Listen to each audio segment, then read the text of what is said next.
Existe um momento silencioso depois do fim, em que nada parece fazer sentido. Não é só o outro que foi embora.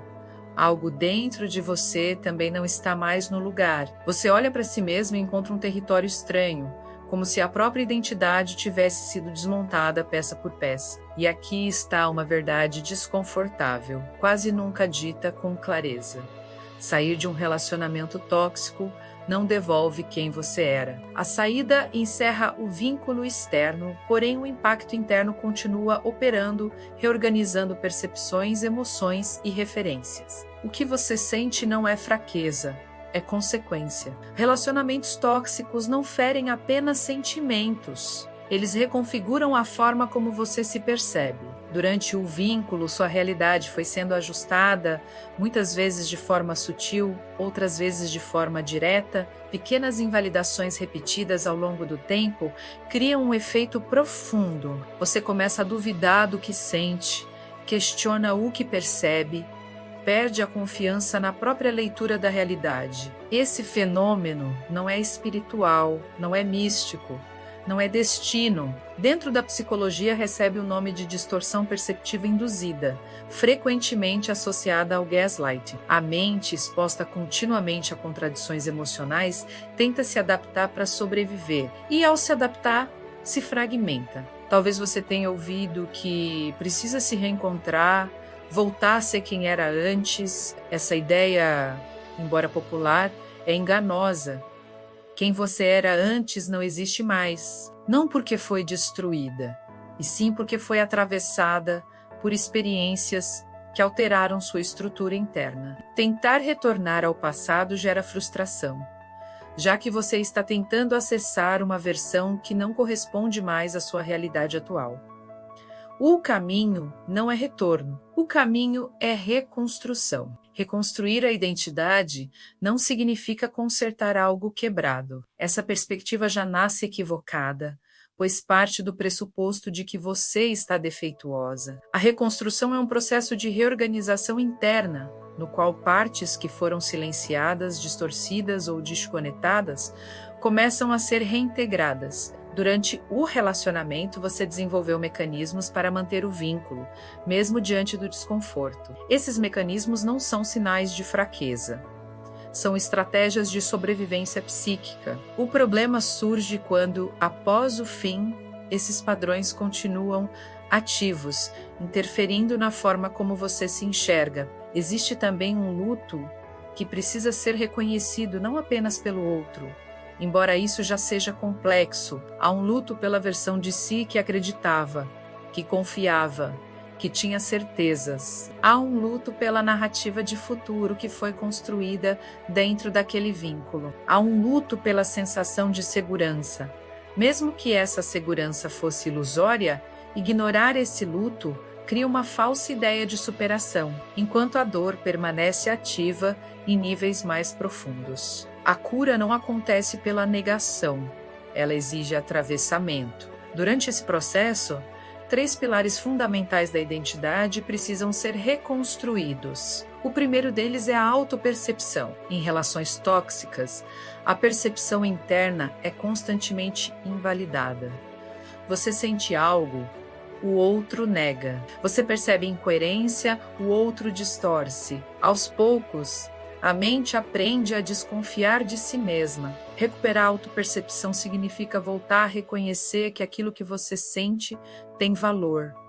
Emoção não é erro. Emoção é informação. Não se trata de agir impulsivamente, e sim de permitir que o sentir volte a ocupar um lugar legítimo dentro da sua experiência. O segundo pilar é a autovalidação. Durante o vínculo, muitas decisões internas passaram a depender da confirmação externa. Você precisava que o outro reconhecesse sua dor, validasse sua visão, confirmasse sua realidade. Quando essa validação não vinha, surgia a dúvida.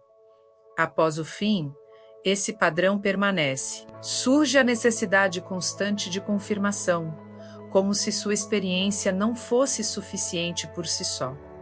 Reconstruir a autovalidação significa compreender que sua vivência não precisa de autorização externa para existir. O que você sentiu foi real. O que você percebeu foi legítimo. A sua experiência não depende de consenso para ter validade. O terceiro pilar é a autonomia psíquica. Relações tóxicas criam dependência emocional, frequentemente confundida com vínculo profundo. A sensação de não saber quem você é sem o outro não é amor. É desorganização interna. A autonomia não significa isolamento, nem ausência de vínculo, significa capacidade de escolher sem ser governada pelo medo, pela culpa ou pela necessidade de aprovação. Significa poder permanecer ou sair de uma relação sem perder a própria referência interna. Nesse ponto surge um risco que precisa ser abordado com clareza, especialmente em contextos espiritualizados. Existe uma tendência perigosa de tentar ressignificar rapidamente a dor através de discursos elevados. Frases como "foi aprendizado", "tinha que acontecer", "era um processo espiritual", podem até trazer algum alívio momentâneo. Porém, quando usadas para evitar o contato com a dor real, criam dissociação. Espiritualizar a ferida sem atravessar a psique não cura, apenas mascara. Isso não significa negar a dimensão espiritual da experiência. Significa colocar cada coisa no seu lugar. A espiritualidade pode sustentar, pode ampliar a compreensão, pode oferecer sentido. No entanto, não substitui o processo emocional. Quando a dor não é reconhecida, ela não desaparece. Ela se desloca, se infiltra, se manifesta de outras formas. A verdadeira integração acontece quando o psicológico e o espiritual dialogam, sem que um seja usado para silenciar o outro. Outro ponto importante diz respeito ao tempo. Existe uma expectativa social de recuperação rápida, como se a saída de uma relação tóxica marcasse automaticamente o início de uma nova fase plena e leve. Essa expectativa gera culpa quando a realidade não corresponde. A reconstrução da identidade é um processo lento, não linear, com avanços e recuos. Há dias em que você se sente forte, clara, centrada. Em outros momentos, a dúvida retorna, a saudade aparece, a confusão reaparece. Isso não significa regressão. Significa que o sistema interno ainda está se reorganizando. Durante essa fase, pequenas práticas fazem diferença. Observar os próprios pensamentos sem julgamento. Reconhecer emoções sem tentar anulá-las. Estabelecer limites simples no cotidiano. Tudo isso contribui para a reconstrução da referência interna. Não se trata de grandes transformações imediatas. Trata-se de consistência. Aos poucos, a confiança em si mesma começa a ser restaurada. É importante também compreender que a identidade não é algo fixo. Ela está em constante transformação. O que aconteceu não define quem você é, embora tenha influenciado quem você se tornou neste momento. A reconstrução não busca apagar o passado, busca integrar a experiência sem permitir que ela determine totalmente o presente. Existe uma diferença profunda entre carregar uma história e ser definida por ela. Talvez em algum momento você se pergunte se vai voltar a ser quem era antes. A resposta honesta é não, e isso não é uma perda. É uma possibilidade. A versão que está emergindo agora tem a chance de ser mais consciente, mais alinhada, mais íntegra, não porque sofreu, e sim porque está escolhendo se reorganizar com lucidez. A identidade que nasce após um processo como esse não é ingênua. Ela enxerga sinais com mais clareza, reconhece incoerências com mais rapidez, percebe limites com mais precisão. Isso não torna você fria ou distante, torna você consciente. Existe uma diferença entre endurecimento e fortalecimento. Um fecha e outro estrutura. Ao longo dessa reconstrução, você pode perceber que algumas relações deixam de fazer sentido. Pessoas que antes pareciam compatíveis agora parecem sem conexão da sua nova percepção.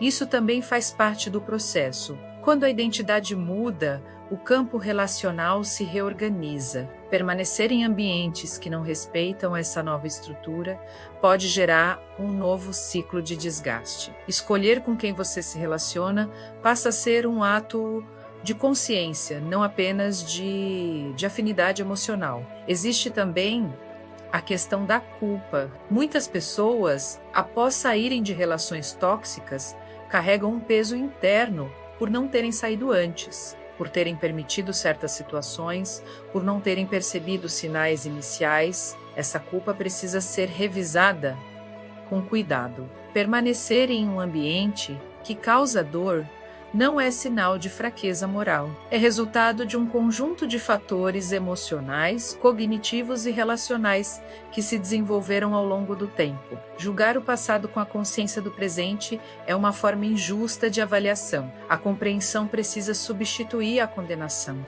A reconstrução da identidade envolve, acima de tudo, recuperar a confiança em si mesma.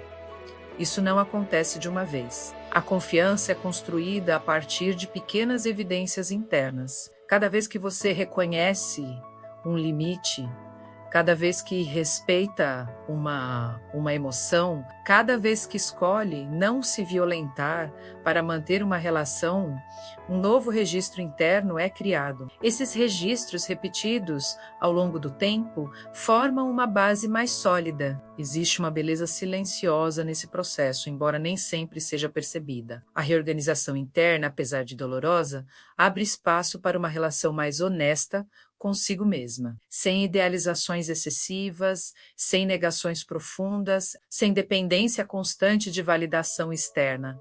Uma relação construída sobre presença. Você não precisa provar nada para ninguém durante esse processo. Nem força, nem superação, nem evolução. A reconstrução não é um espetáculo, é um movimento interno, muitas vezes invisível, para o mundo externo. O que importa não é como parece por fora.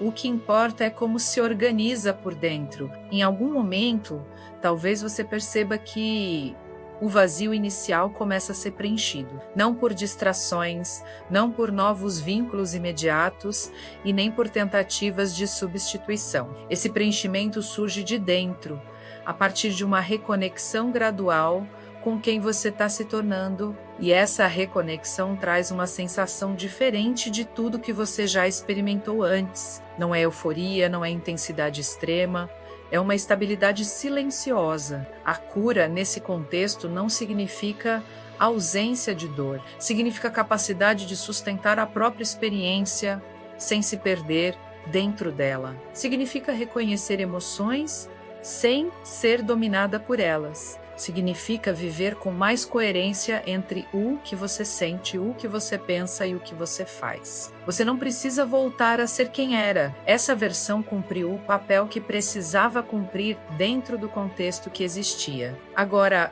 uma nova organização está sendo construída, mais consciente, mais lúcida, mais alinhada com a sua verdade atual. A reconstrução da identidade não é um fim.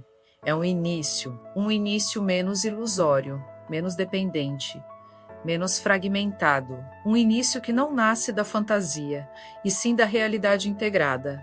E talvez ao final desse processo você perceba algo que não estava claro no início. Você não perdeu a si mesma, você se afastou da sua própria referência por um tempo.